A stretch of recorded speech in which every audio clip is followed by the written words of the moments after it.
In my work, I get to spend a lot of time researching the future of journalism, thinking about how AI and other emerging technologies will shape the future of news.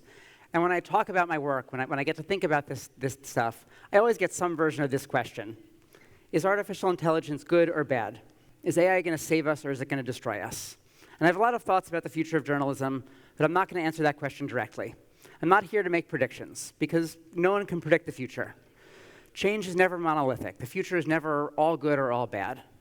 But the forces that we need to contend with are just like political unrest or economic change. Technology is something that we need to deal with. It's change that shapes our world, but it doesn't define it. And so to frame this conversation, as we start this conference, I want to think about AI this way and think about the future this way. So to frame this conversation, I want to emphasize that the future isn't something that happens to us, it's something that we can shape. When we talk about AI, when we talk about the strategies our organizations need to pursue to stay relevant, we need to focus on the decisions we're making. Because the decisions we make, the decisions you all make when you go back to your newsroom, are going to shape the future of journalism. Our challenge with these choices is trying to decide how to act when there's so much uncertainty in the world, when it feels like the media ecosystem, our competitive landscape, is changing every single day. And being strategic requires making choices. It means realizing that we can't be all things to all people. It means recognizing that we need to keep adapting and evolving in the world. And doing that's really hard. It's hard to make decisions. It's hard to take a stand. Too often, we fall into familiar traps. We try to avoid making those decisions and just chase the hot new thing. There's lots of enthusiasm about AI right now, but AI is not a strategy. It's just slapping that label on a project doesn't make it strategic. AI is a tool. It's what we can make of it. And by the same token, goals are not a strategy. Goals are important, but they're only important and useful when they're accompanied by a clear plan about how to accomplish them. I've read lots of strategic plans that are just a list of goals. And the strategy behind them basically boils down to, let's just try really hard to meet that. And trying really hard isn't a strategy. As an industry, I think we tend to fall into the same traps over and over again. We hope that some new technology, some new outside force is going to save us. But hope is not a strategy. We hope that the scale of social media would save us from the internet. We hope that vertical video would save us from social. But instead of counting on hope, I'd like to see us do more strategy work. And by that, I mean really reckoning with the problems facing us and being really specific about them. Because when we're specific about the challenges that face us, we can be specific about the path forward. We can be specific about what we need to do. And I see a lot of things that are changing right now. We see changes in our business model, changes in audience behavior, changes in how AI is developing. And so here are just 3 examples of what I mean by that. The first is this. This is the Humane Pin. It's a device that I've been following that imagines a completely new way of interacting with computing. It's a pin that has a camera and listens to you and talks to you, and it can project a little bit of information on your hand. And the initial reviews for this device were not great. In fact, they were actually terrible. But I've been captivated by this device because I think it represents a new way of interacting with technology. I think more and more we're going to see hardware that has an AI layer that's helping us sort through information. This device is interesting not because that it is the future specifically, but it's a device that really imagines that AI is the layer that's going to help us sort through information.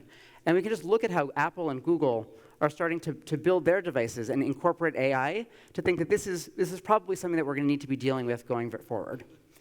At the same time, the underlying economics of news are changing. So we're seeing, lots of us have spent years trying to build membership programs, trying to build subscription programs, thinking about ways that we can turn to audience revenue to help support our business. And audience revenue is great, but we seem to be nearing a ceiling for the market penetration for news. We seem to have reached most of the people who are willing to pay for news. And that means that audience revenue isn't a silver bullet. It's not something that can solve all of our industry problems. And alongside this shift, we're seeing this change in how people talk about AI. And I think how we talk about AI matters because as an industry, we tend to focus on the next big thing. And when the hype cycle starts to change, it means that we take our eye off the ball. So what do I mean by that? On the one hand, every week we see new examples of what AI can do. Sometimes it can feel like the technology is magic. It can be hard to keep up with the headlines. All of these examples are just from the past month. But at the same time, we're also starting to see more skepticism about artificial intelligence, more people talking about the idea of an AI bubble. And increasingly, a cool demo isn't enough to sustain excitement about artificial intelligence. People are starting to expect real value from these tools. And we can look around the world. We can look at all the examples of AI being deployed right now and see that a lot of these tools aren't creating real value. In fact, they make mistakes. They make mistakes constantly. My favorite example of this is from New York, where I live, where the city built a chatbot powered by AI to help businesses navigate the city government. And instead of telling people how to navigate the government, it told them to break the law. It told them that it was OK to discriminate. It told them that it was OK to steal workers' tips. And so it's really easy to look at these examples and pick on companies that are rushing to implement AI. It's easy to dismiss these models as making things up and being broken. And while it's easy to laugh at some of these examples, I think it's important to reframe this conversation. Yes, these models are making mistakes. Yes, AI is still very new. But the technology that we're seeing today, the tools that we're experiencing, are the worst that we're ever going to experience in our lifetime. The technology is going to keep getting better every week, every month, every year. And despite how new the technology is, I think it's already mainstream. It's already starting to shape audience behavior, not far off in the future, but right now, today. Students are using artificial intelligence to write papers. Professionals are using it to generate emails. My dad, and this is true, my father uses artificial intelligence sometimes to generate topics for family discussions.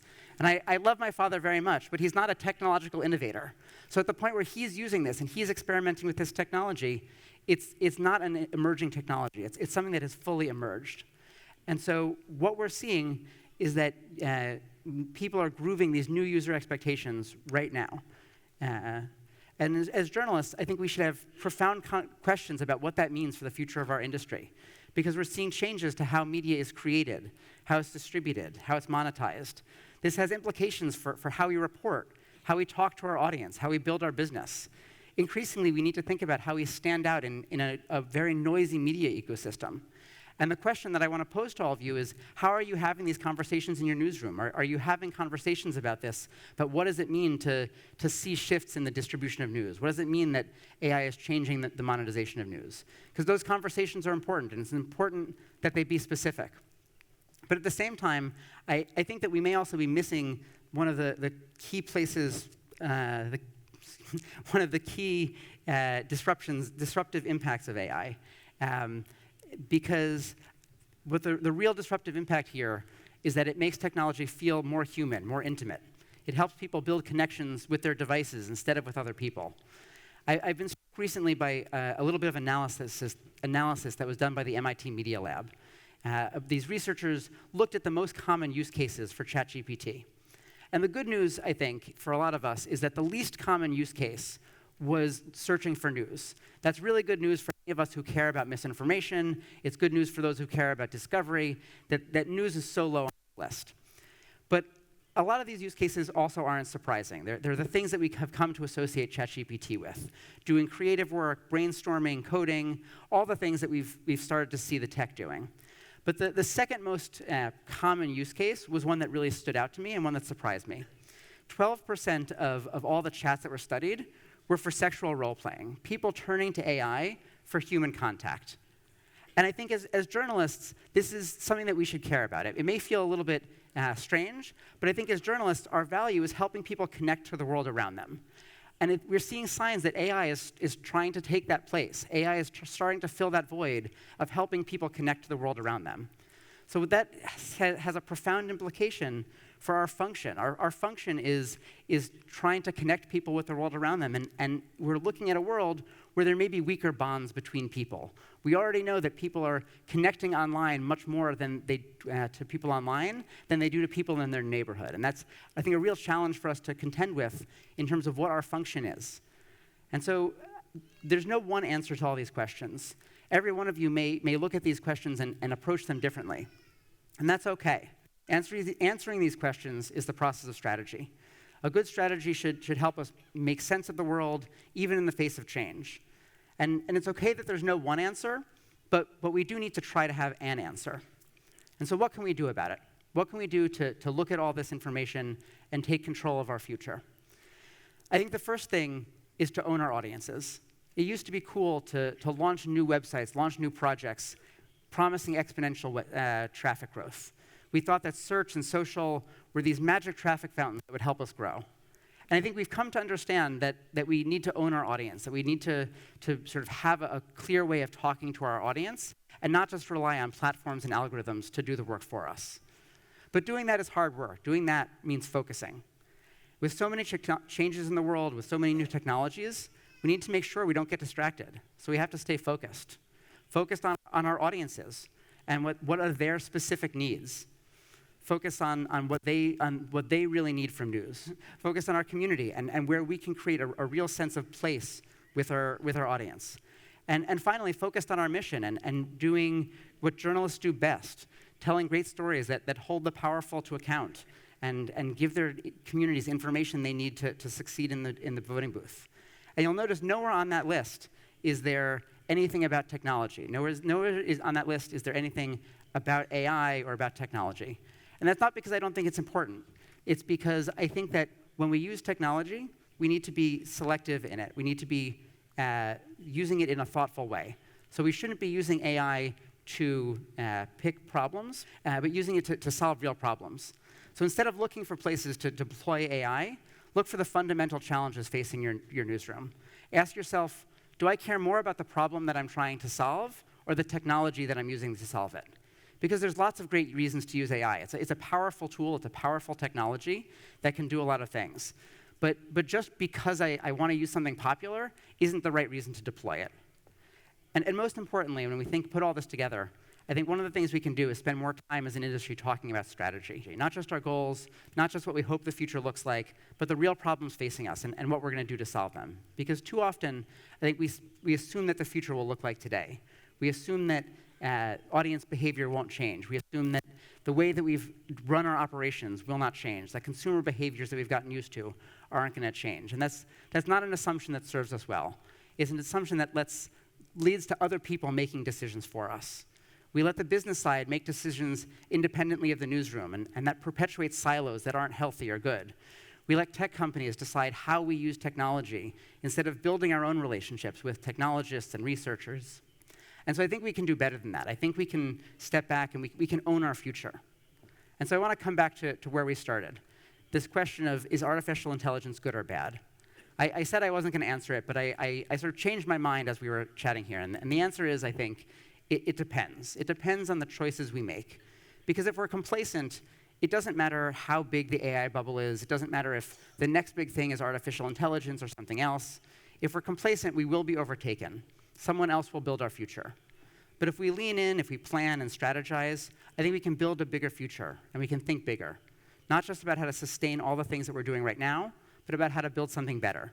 I think we can step back and ask, what are we actually trying to save? How do we actually make sure that our audiences are served by our reporting and that they have the information they need in the voting booth? And I think this is really an important conversation. All this matters because the work we do is too important to just count on hope. It's too important to just hope that this work will be okay.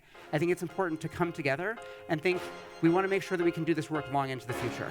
Thanks so much, and excited to chat with you all this week.